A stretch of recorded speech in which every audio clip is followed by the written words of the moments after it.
Okay, so another thing I wanted to talk about is the elk and the deer population. I'm not going to disturb her. She's just hanging out. She's been eating over here with my horses the last little bit, but um, we're going to see as part of this winter that we've had that's been so fierce. We're going to see a lot more deer and elk death loss. They're hungry, and actually what kills them is not so much that they're hungry, but as the snow bears off on the lower hills and you get into these 60-degree weather days this week and the week after that coming, you're going to start seeing the grass really pop up. And as it does, they hit that, because they're starving, and the nutrition on it is just so strong that you'll start seeing them die. And so you're going to see a lot of deer and a lot of elk loss over the next 2 or 3 weeks. And it'll be sad, but there's not much we can do about that. You hate to see it, but it is true. Also, it's kind of hard to tell, but you'll notice that the creek here has come up. I'll show you here the other side.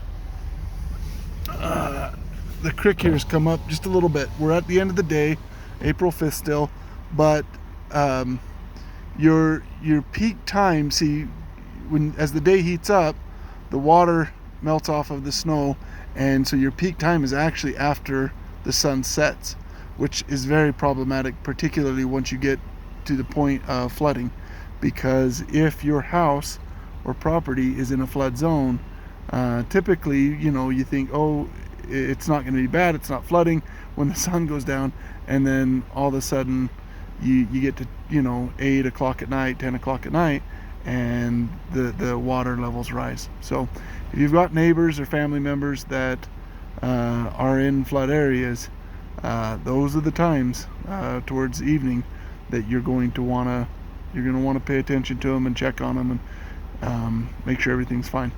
Also, you'll notice one of the things we did here is the neighbor, he had a fence that went across the creek. He's pulled those cables up, as you can see, to be responsible so that as traffic goes down. There is the concern that the flow will be larger, and we've already spoken to him about, you may have to actually take more than just that out, just raising those cable lines up.